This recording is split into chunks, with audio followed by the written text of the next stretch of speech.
What I'm about to share with you is a first-person account, a story from back in 2019. It's pretty chilling, so I think it's important to tell it exactly the way it was originally shared.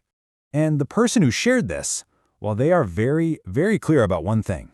This is not some work of fiction. This is something they actually lived through. And maybe the most unsettling part is that it's not just a story, it's an account of survival. It implies a kind of danger so real that just getting through it was the only thing that mattered. Okay, so let's set the scene. The year is 2019. Our narrator has just moved to London. Money's tight, and they're desperate for a place to live. You know the kind of desperate where you start ignoring some major red flags? And that's when they find it. This old, anonymous building, kind of wedged between these modern high-rises. There's no name on it, no sign, nothing. And the feeling upon walking in wasn't exactly fear, it was more of a strange heaviness, like the air itself was watching. So inside, they meet the old landlord. He doesn't ask for any paperwork, doesn't ask any questions. He just hands over a key. But that key came with one single, very strange piece of advice. Don't stay awake after 2 a.m. At the time, our narrator just kind of smiled, figuring it was some weird joke. Yeah, it wasn't. The room was number 307, way at the end of a long, totally silent hallway. The room itself just felt cold, lifeless. There was a crack in the mirror, scratches on the walls.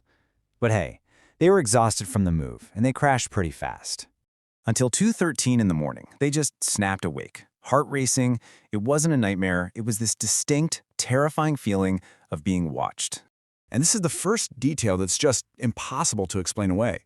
Before going to sleep, the door was locked. They're sure of it. But now, waking up, it's open, just a crack. Something had definitely changed. And then, a sound. It was slow, deliberate. The first knock. A long, long pause, just filled with that heavy silence from the hallway. And then, the second knock. And then a final one, this one louder, the kind of knock that's demanding you answer. Frozen with fear, our narrator finally gets up to see what or who is out there. They open the door, and the hallway is empty, just flickering lights. But then, for just a split second, they see a still figure at the very far end of the hall. They blink, and it's just gone. So the next morning, they go straight to the landlord. And the old man, he doesn't deny a thing. He's just quiet for a moment, and then he slowly starts to admit some things about the room's past. The first thing he says is a massive understatement. People don't stay long in that room. And then he explained exactly why. Turns out, years ago, a woman lived in room 307. She was a recluse, and people said she was always talking to someone who was never there. One night, neighbors were jolted awake by these horrible screams. They broke down her door, and she was gone. Just vanished. They never found a body. No blood, nothing. The only clue they ever found was a terrifying message scrawled on that very same cracked mirror. Well, that was enough. Our narrator decides to leave immediately. But it seems like the building had other plans. While they were packing right around 2 a.m., the lights just cut out, plunging the room into total darkness. And in the pitch black, a new sound starts. It's not their own breathing. It's slow, it's deep, and it is impossibly close. It was right behind them. They turn around but see nothing in the dark. And then their attention gets pulled to the mirror. A faint scratching sound starts, and new cracks start to spiderweb across the surface, forming letters, like they were being carved right into the glass. This wasn't a suggestion anymore. It wasn't a warning. It was a command, being etched into the mirror by some unseen hand. A direct order from whatever was in that room. They slowly turn around again, and she was there, standing right behind them.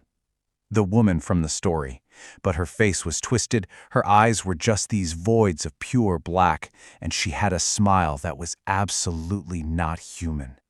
She leans in and whispers, so softly you could barely hear it, just 2 words that explained everything. He found you. And then everything went dark.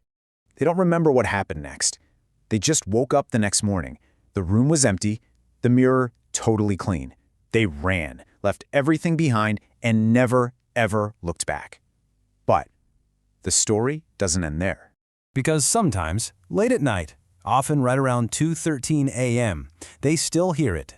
3 slow knocks, and then a whisper right next to their ear, confirming their worst fear. You didn't leave. And so this whole account ends with a warning. A warning for anyone who finds themselves in London, desperate for a place. If you get offered a cheap room, you should always ask for the number. The message is pretty clear. Once this thing finds you, it never really lets go. Which leaves all of us with one final, pretty chilling question. If you heard that number, what would you do?